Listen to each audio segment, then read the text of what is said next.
नमस्कार। आप सभी का मेरे चैनल पर स्वागत करती हूँ। आज हम 11वीं कक्षा पाठ 4 मेरा भला करने वालों से बचाए इस पाठ को पढ़ना प्रारंभ करते हैं। तो आइए ज्यादा समय न लेते हुए पाठ पढ़ना प्रारंभ करते हैं। सबसे पहले हम लेखक परिचय देख लेते हैं, प्रमुख कृतियां देख लेते हैं, फिर विधा परिचय देखकर फिर पाठ को पढ़ना प्रारंभ करेंगे। तो आप अपने समक्ष देख रहे हैं पाठ को राजेंद्र सहगल जी ने लिखा है। इनका जन्म 24 अगस्त 1953 को हुआ था। आपने दिल्ली विश्वविद्यालय से एमए पीएचडी की उपाधि प्राप्त की थी। आप बैंक में उप प्रबंधक रूप में कार्यरत रहे। आप आकाशवाणी से विभिन्न विषयों पर वार्ताओं का प्रसारण करते रहे। सामायिक महत्व विषयों पर फीचर लेखन भी करते रहे। स्तरीय पत्र पत्रिकाओं में आपके लगभग 50 व्यंग प्रकाशित हुए हैं। प्रमुख कृतियां हिंदी उपन्यास 3 दशक, शोध प्रबंध है इनका लिखा हुआ, असत्य की तलाश, धर्म बिका बाजार में व्यंग्य संग्रह है। विधा परिचय देख लेते हैं। हिंदी गद्य की विभिन्न विधाओं में व्यंग्य का प्रमुख स्थान है। अतिशयोक्ति यानी बहुत बढ़ा चढ़ाकर बातों को पेश किया जाता है। विडंबना, विसंगतियां, अनयोक्ति तथा आक्रोश प्रदर्शन व्यंग्य के प्रमुख उपादान है। व्यक्ति को दो मुहापन, दोगलापन, पाखंड, चालाकी, धूर्तता इतने पर्दों के पीछे छिपे रहती है कि केवल व्यंग रचनाकार ही अपनी पैनी नजर उस पे देख पाता है। अगला साइड देखिए। वह व्यक्तिगत राग द्वेष से मुक्त होकर व्यक्ति के इस पाखंड को पकड़ता है। किसी व्यक्ति, समाज, राष्ट्र, वर्ग आदि का मजाक उड़ाना व्यंग्यकार का उद्देश्य नहीं होता, बल्कि पाठकों को एक साफ सुथरा दृष्टि देना। भावातिरेक के बजाय भावों की तरलता ही व्यंग्य लेखक की वास्तविक कुंजी हो सकती है। श्रीलाल शुक्र, हरिशंकर परसाई, केपी सक्सेना, रविंद्रनाथ त्यागी, शरद जोशी, शंकर पुनतांबेकर आदि ने व्यंग्य साहित्य को अपनी लेखनी से समृद्ध किया है। पाठ परिचय देख लेते हैं। प्रस्तुत व्यंग्य के माध्यम से व्यंग्यकार का मानना है कि झूठ को सच बताने में जो ताकत लगती है उसका 100वां हिस्सा सच को सच साबित करने में नहीं लगता, परंतु झूठ को ही सही कहना, सच मान लिया जाता है झूठ को। आजकल इसी का बोलबाला भी है, आधुनिक काल का फैशन भी है। आज एक चीज के ऊपर दूसरी चीज फ्री, इस लालच में फंसे व्यक्ति जो होते हैं वो बेचारे परेशान हो जाते हैं, मुफ्त में ही चक्कर काटते रहते हैं और अपना भला करने वाले, जो हमारे आसपास में हमारा भला करने वाले लोग हैं, जो घूमते हैं, घूमते हुए दिखाई देते हैं, उनसे मुझे बचाना है, यह कहकर इस व्यंग्य पर उन्होंने कसा है। तो आइए पाठ को हम पढ़ना प्रारंभ करते हैं और इसके बारे में विस्तारित रूप से चर्चा भी करेंगे। चलिए पाठ देखिए। इधर मैं कई दिनों से बड़ा परेशान चल रहा हूं। सब मेरा भला करना चाहते हैं। अखबार पढ़ने बैठता हूं तो समाचार पढ़ने से पहले ढेर सारे कागज साथ में आ जाते हैं। कोई कहता है आपके द्वार पर आके बैठे हैं, सभी तरह के इलाज के लिए क्लिनिक खोल दिया है। आप मोटे हैं तो पतला कर देंगे, पागल है तो ठीक कर देंगे। क्लिनिक से हर स्लिम सेंटर वाला कह रहा है बस आप आ जाए, बाकी हम पर छोड़ दे। हलवाई की दुकान वाला कह रहा है ऐसी मिठाई आपने कहीं नहीं खाई होगी, मीठा खाए पर मीठे का असर ना हो, ऐसी चीनी का इस्तेमाल करते हैं वो। यहाँ पर आपको समझाने की कोशिश कर रहे हैं कि भाई हमारा भला करने के लिए बहुत सारे लोग उपस्थित होते हैं, इस बात की चिंता करते हैं कि हमें कोई परेशानी नहीं हो। जिस प्रकार से कह रहे हैं कि अगर हम समाचार पत्र को पढ़ना शुरू करें तो हम उसमें बड़े ही अजीब गरीब विज्ञापन देखते हैं कि मोटे को पतला कर दे और ऐसी मिठाई आपको खिलाएं जो आपने कभी ना खाई होगी, वो भी मीठा कम। अब बताइए, मिठाई है तो भाई चीनी का तो प्रयोग जरूर होगा, लेकिन देखिए बातों को किस प्रकार से घोलकर हमारे समक्ष हमें बेवकूफ बनाने का जरिया ढूंढते हैं। तो ऐसे भला करने वालों से लेखक बचना चाहते हैं। आइए अगला हम देख लेते हैं परिचय। क्रेडिट कार्ड वाला फ्री डेबिट दे रहा है। पैसे खर्च करने या नकद खर्च करने की कोई जरूरत पहले नहीं है। आप बेवजह पीछे दौड़ रहे हैं। हम सामान आपके घर लाना चाहते हैं। आप बस माल खरीदे। गाड़ी वाला नई गाड़ी के कागज दिए जा रहा है। कह रहे हैं यहाँ पर आपको लेखक बता रहे हैं कि क्रेडिट कार्ड वाला फ्री डेबिट कार्ड दे रहा है। पैसे खर्च करने या नकद खर्च करने की कोई जरूरत नहीं है। आप बेवजह पैसे से आप बेवजह पैसे के पीछे दौड़ रहे हैं। हर सामान आपके घर लाना चाहते हैं। आप बस माल खरीदें। गाड़ी वाला नई गाड़ी के कागज दिए जा रहा है। साथ में लोन देने वाला बैंक के कागज भी दिए जा रहा है। अखबार के साथ पैम्पलेट इतने ज्यादा हैं कि उन्हें पढ़ने बैठ जाओ तो अखबार पढ़ने के लिए वक्त नहीं बचेगा। इस प्रकार के विज्ञापन हमारे अखबार में भाई दिए रहते हैं कि अगर विज्ञापन आप केवल पढ़ने के लिए बैठेंगे तो विज्ञापन ही पढ़ते जाएंगे। समाचार में जो खबरें होती हैं आपको उसको पढ़ने का समय बिल्कुल भी नहीं मिलेगा। जिसे देखो वह हमारी चिंता कर रहा है।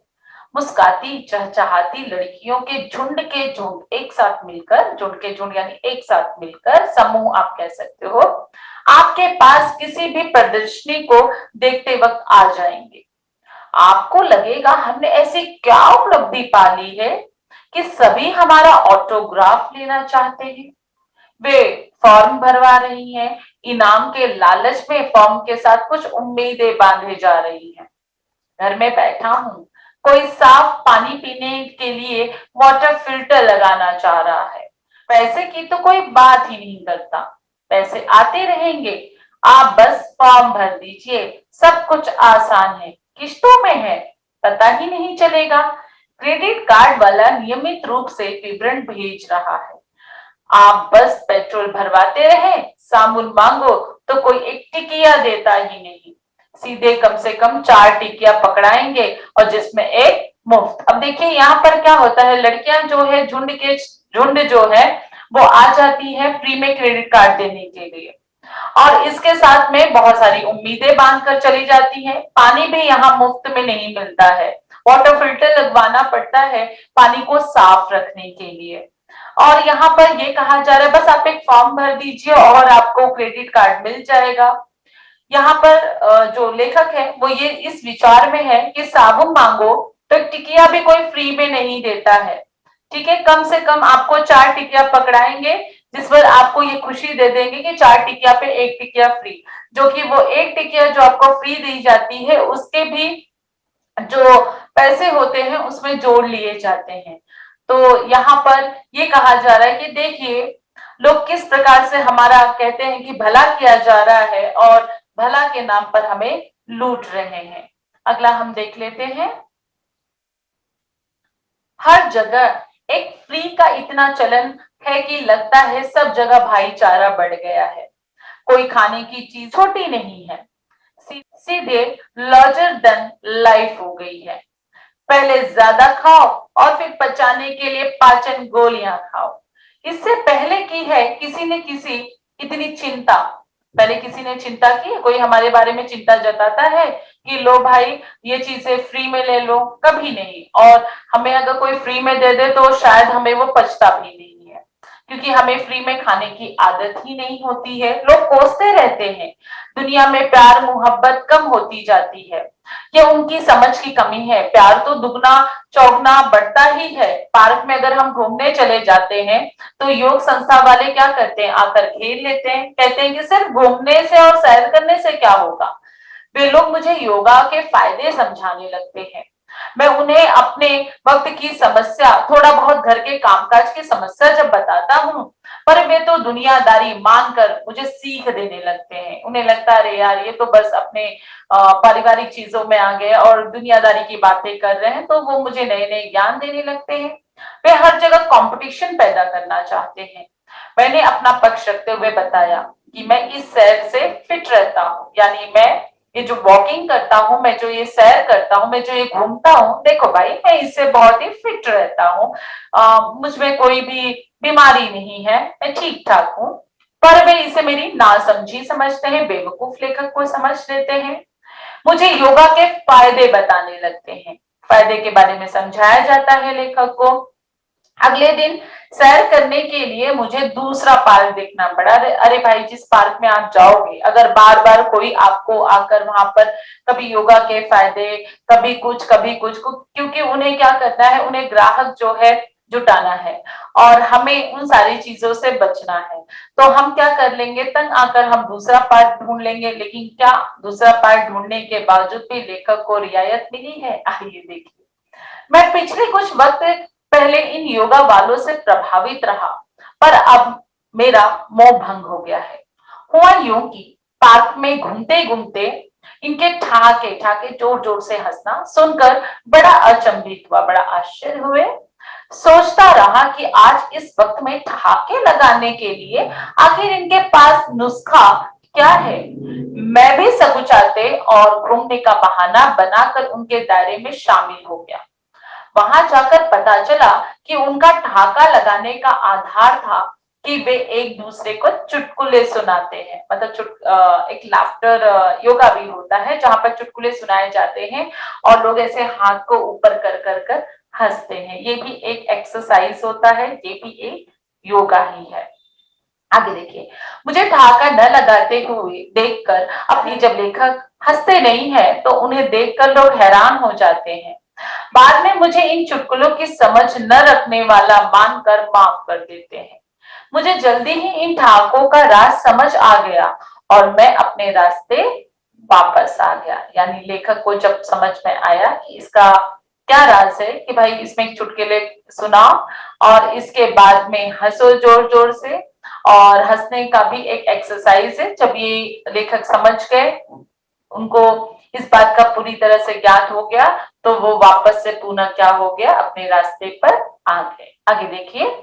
एक दिन दो युवाएं कहने लगे, अखबार के दफ्तर से आए हैं, फिल्में दिखाते हैं और आपकी राय के लिए आपको आमंत्रित करेंगे। सुनकर तो लेखक को बड़ा अच्छा लगा। उन्होंने फौरन काम करना शुरू कर दिया।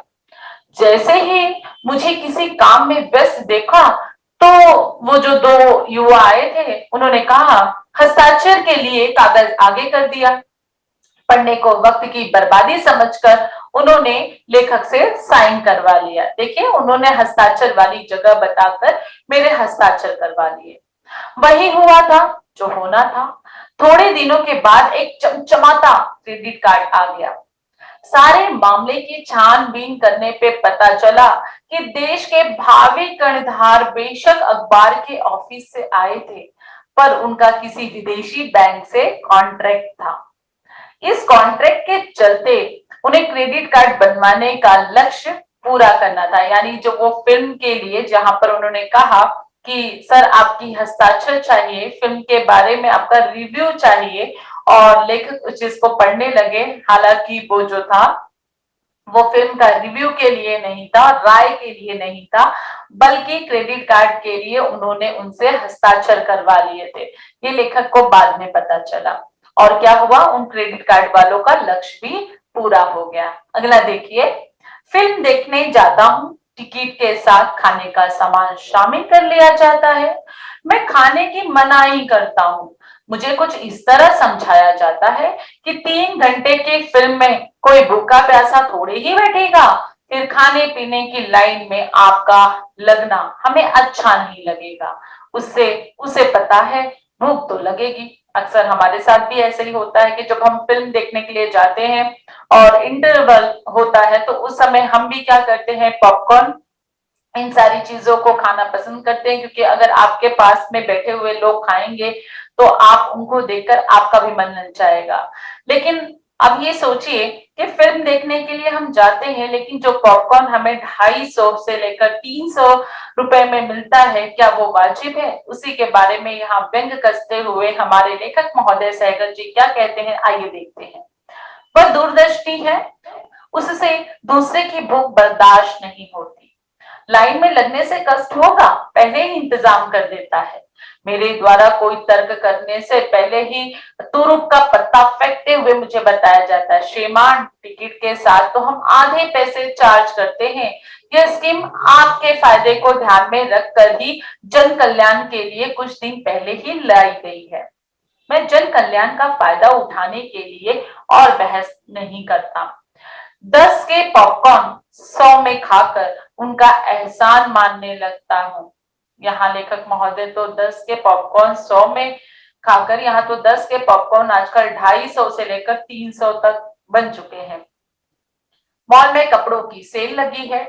मॉल बेचने वाला चिल्ला चिल्ला कर कह रहा है, 1500 की साड़ी 350 में, 1000 का कुर्ता 200 में। मैं जिज्ञासावश पूछ बैठता हूँ, आप इतना सस्ता माल देकर अपना दिवालिया क्यों पिटवा रहे हैं?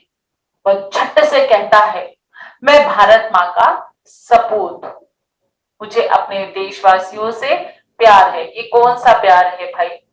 अब ये जो सेल का यहाँ पर माजरा दिया हुआ है, हालांकि कपड़ों का सेल नहीं होता, जो बचा हुआ गोडाउन में कपड़े होते हैं, उन कपड़ों में कीड़े ना लग जाए, वो कपड़े बर्बाद ना हो जाए, तो इसके जो भी पैसे मिल सके, इसीलिए वो सेल लगाते हैं कि जो भी पैसे मिल सके ग्राहक से उन पैसों को ले लिया जाता है और हमें लगता है कि ये सेल लगाया गया है। अगला देखिए, मैं इस धरती का कर्ज उतारना चाहता हूँ। दरअसल वह सेकंड का सस्ता माल बेचने के लिए अपने की धरती का लाल कहता है। वह अपने बलिदान के लिए उतारू है, वह व्यापारी है, वह हर चीज बेच लेता है, अपना कर्ज उतार रहा है। मैं निरुत्तर होता जा रहा हूँ, मैं उस महान आत्मा के सामने नतमस्तक हूँ।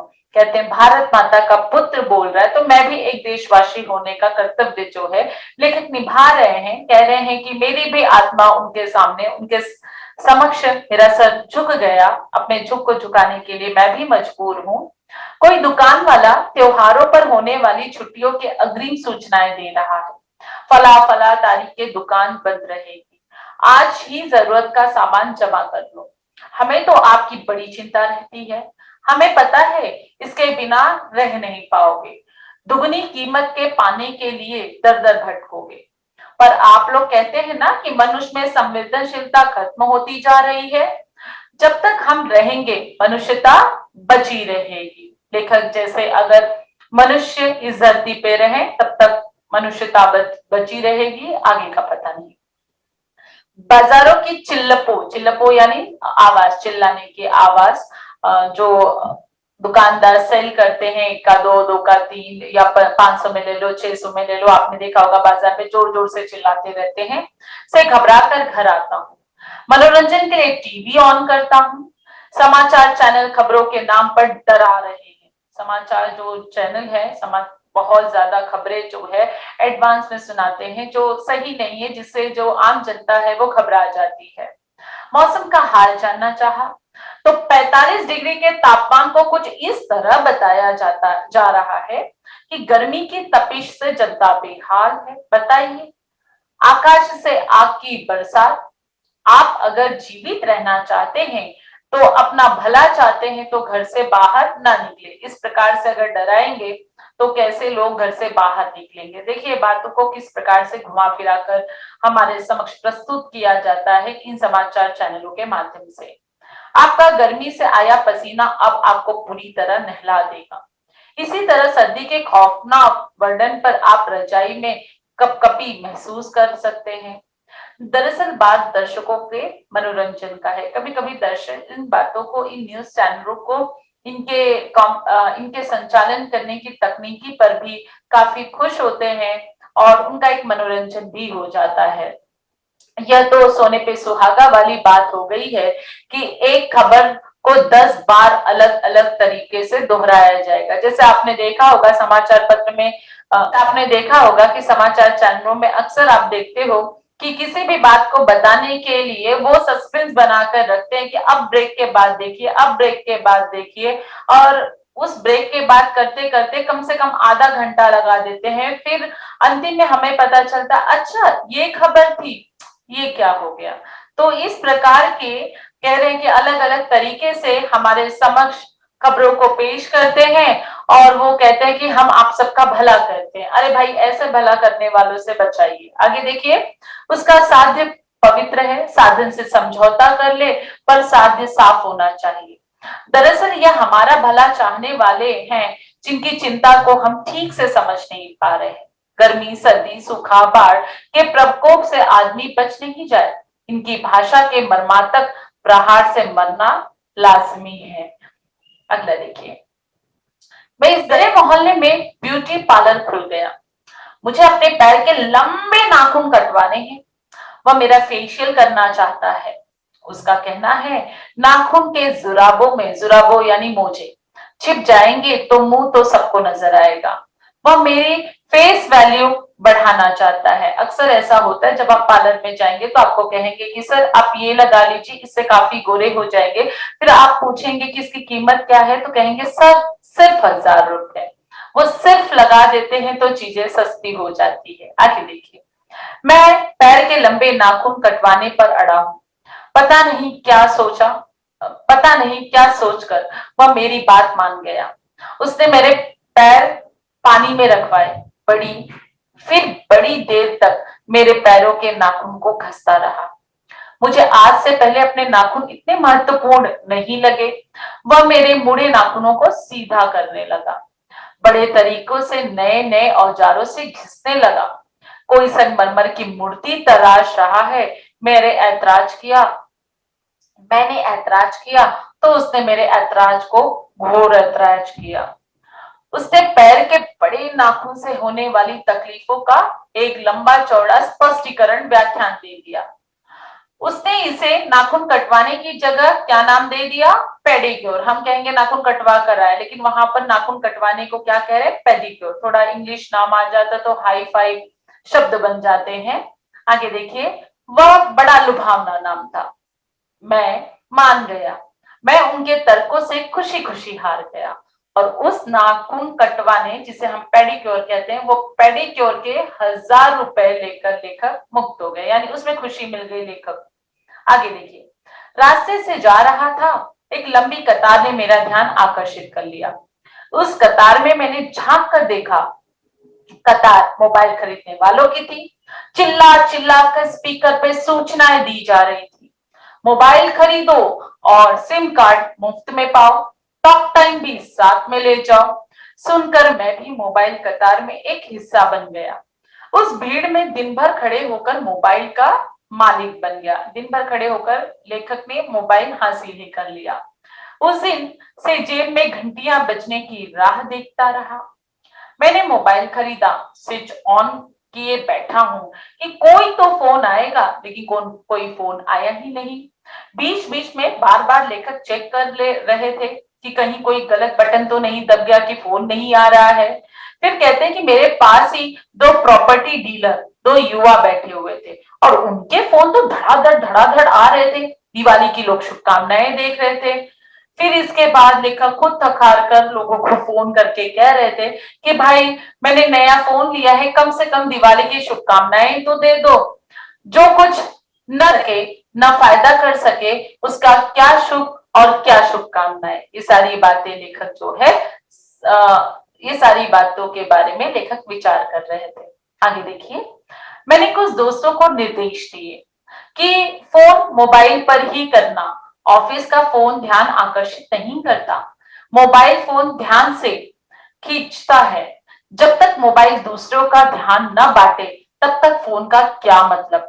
जिंदगी में इतना कुछ करना है कि पर जिंदगी छुई मुई छोटी सी अपनी और दूसरों की जिंदगी दांव पर लगानी होती है। व्यस्तता तथा यह आलम है कि आदमी सड़क पर चलते चलते फोन कर रहा है।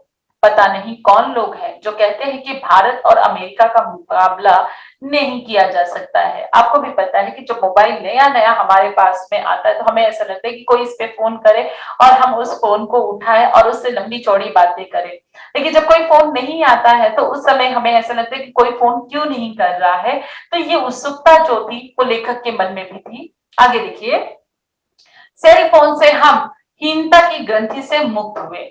सभी को साथी मिल गया, एक दूसरे से मिलकर बात कम करें। फोन पर ज्यादा करें, फोन पर आम बातें भी खास लगती है, उसमें करंट दौड़ जाता है। घर से ठीक ठाक निकला आदमी ऑफिस पहुंचकर अपने पहुंचने की खबर दे रहा है।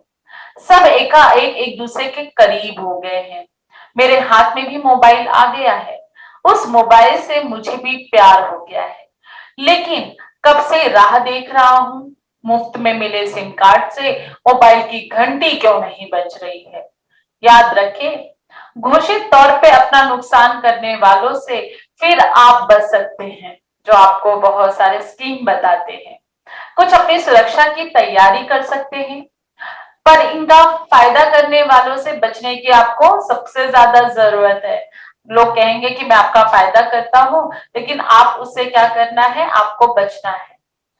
यह हर हालत में आपका फायदा करके ही मानेंगे, आपको बहुत सारी बातों में उलझाएंगे।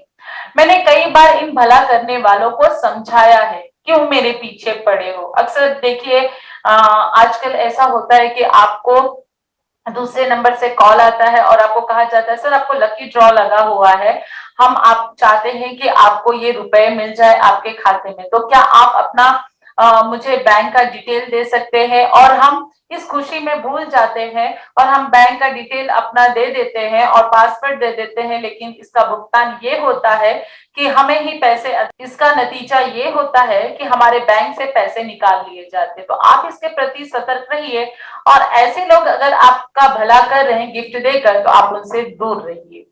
आगे देखिए फिर क्या हुआ। मैंने कई बार इन भला करने वालों को समझाया है, क्यों मेरे पीछे पड़े हो, मुझे अपना भला नहीं करवाना है, ऐसे ही ठीक हूं। भला करने वाला मेरी निष्पक्षता को नजरअंदाज करते हुए मेरे फायदे के नुस्खे समझा रहा है। ये ले लो वो फ्री, वो ले लो ये फ्री। क्या हम बेवकूफ हैं? पता नहीं वे कौन लोग हैं जो आए दिन जमाना बुरा है कहकर एक दूसरे को परेशान करते रहते हैं। यहाँ तो भला करने वाले परेशान करने की हद तक भला करने लगे हैं। बुरा करने वालों से आदमी सीधे टकरा जाए या दूसरे की मदद मांग ले, पर इन भला करने वालों को तो पहचानना मुश्किल है। आप तो प्लीज मुझे किसी तरह इन भला करने वालों से बचाएं।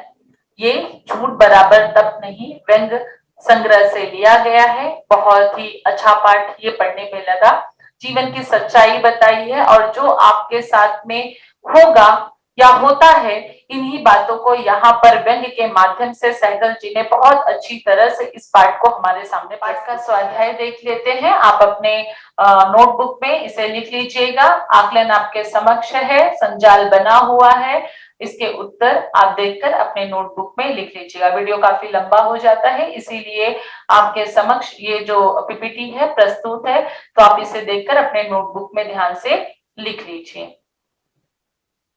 अगला स्लाइड देख लेते हैं। ये भी आपके समक्ष यहाँ पर पीपीटी दिया हुआ है, संजाल बनाया है, कृतियां बनाई गई हैं। जहां पर 2 डब्बे या 2 बॉक्स दिए गए हैं, उत्तर लिखे गए हैं, वो कृति है। जहां पर 4 दिए गए हैं वो संजाल है। तो इसे भी ध्यान से देखकर लिख लीजिए। अगला स्लाइड देख लेते हैं हम। शब्द संपदा आपके समक्ष दिया गया है। ये पाठ से ही लिया गया है, क्योंकि आपको परीक्षा में पाठ ही में 11वीं कक्षा में दिया गया है, तो वहीं से आपको पूछे जाएंगे, प्रश्न वहीं से आएंगे और आपको उत्तर लिखना है। तो आपके समक्ष ये दिया गया है, इसे देखकर आप ध्यान से लिख लीजिएगा। शब्द संपदा में आपको परिचय से चुनकर शब्द युग में लिखना है, लिख दिया है मैंने उत्तर इसके। फिर इसके बाद समानार्थी शब्द दिए गए हैं, अंग्रेजी शब्दों का कौन कौन सा प्रयोग किया गया है ये भी आपके समक्ष दिया गया। अगला देख लेते हैं। प्रत्यय युक्त शब्द लिखिए, ये भी आपके समक्ष है। ई से जितने भी प्रत्यय बनाकर शब्द बने हुए हैं आपके समक्ष यहाँ पर प्रस्तुत है, आप इसे देखकर लिख लीजिएगा। और इसके साथ परिणाम है, फिर इसके बाद में विलोम शब्द है, तो ये भी आप बच्चों देखकर लिख लीजिए। अगला देखिए, अभिव्यक्ति आपके समक्ष प्रस्तुत है। मोबाइल के प्रति दीवानगी विषय पर अपने विचार लिखिए, तो यहाँ पर आपके समक्ष उत्तर लिखा गया है, इसे देखकर अपनी नोटबुक में लिख लीजिएगा। पाठ पर आधारित लघुत्तरीय प्रश्न, पाठ के आधार पर ग्राहकों की वर्तमान स्थिति का चित्रण कीजिए, तो इसका भी उत्तर आपके समक्ष प्रस्तुत है, आप इसे भी देखकर लिख लीजिएगा अपनी नोटबुक में। अगला देख लीजिए, जो हमने अभी पिछला देखा प्रश्न, इसी प्रश्न को कंटिन्यू ऊपर किया गया है, निरंतर जारी है। फिर नीचे दूसरा प्रश्न दिया है कि अखबार के दफ्तर से आए दो युवाओं से मिले लेखक के अनुभव को अपने शब्दों में स्पष्ट कीजिए। तो आपको याद होगा कि वो फिल्म दिखाने के नाम पर लेखक से हस्ताक्षर लेकर जाते हैं, जो भी हमने पढ़ा। तो यहाँ पर उसे लेकर आप उत्तर लिख सकते हैं। इसके बाद साहित्य संबंधित ज्ञान आपके समक्ष प्रस्तुत है, तो आप इसे भी देखकर लिख लीजिए। राजेंद्र सहगल जी की कृतियां, यहाँ पर असत्य की तलाश, धर्म बिका बाजार में। फिर अन्य व्यंग्य रचनाकारों के नाम, तो श्री लाल शुक्ल, हरिशंकर परशाई, केपी सक्सेना और रविन्द्रनाथ त्यागी, ये आपके समक्ष यहाँ पर प्रस्तुत है। तो इसे देखकर लिख लीजिए। व्याकरण विभाग भी मैंने शामिल कर दिया है, जिससे क्योंकि 12वीं कक्षा के व्याकरण विभाग में अलग से उन्हें देती हूँ पीपीटी के माध्यम से। 11वीं कक्षा का पाठ में ही जो स्वाध्याय दिया गया है, उसी पे मैं आपको यहाँ पर पीपीटी के माध्यम से दे रही हूँ। तो आप ये अपने नोटबुक में देखकर लिख लीजिए ध्यान से। अगला स्लाइड देख लीजिए। व्याकरण विभाग में ही मुहावरों का अर्थ है, भाववाचक है, फिर शब्दों के विशेषण है, वाक्य शुद्धिकरण आपके समक्ष दिया है, प्रश्न भी है, इसके उत्तर भी है। इसे भी देखकर बच्चों आप अपने नोटबुक में। अगर मेरा वीडियो आपको पसंद आया हो तो मेरे वीडियो को लाइक करें, शेयर करें और हाँ, सब्सक्राइब करना बिल्कुल ना भूलें। इसके साथ नोटिफिकेशन बेल आइकन को भी जरूर प्रेस करें, ताकि जब भी वीडियो अपलोड करूं सबसे पहले आपके पास में पहुंच जाए। मैं डॉक्टर निशा मिश्रा आप सभी से अलविदा लेती हूँ, फिर आपसे मिलती हूँ नए वीडियो के साथ। तब तक जय भारत, जय हिंद, स्वस्थ रहे, मस्त रहे।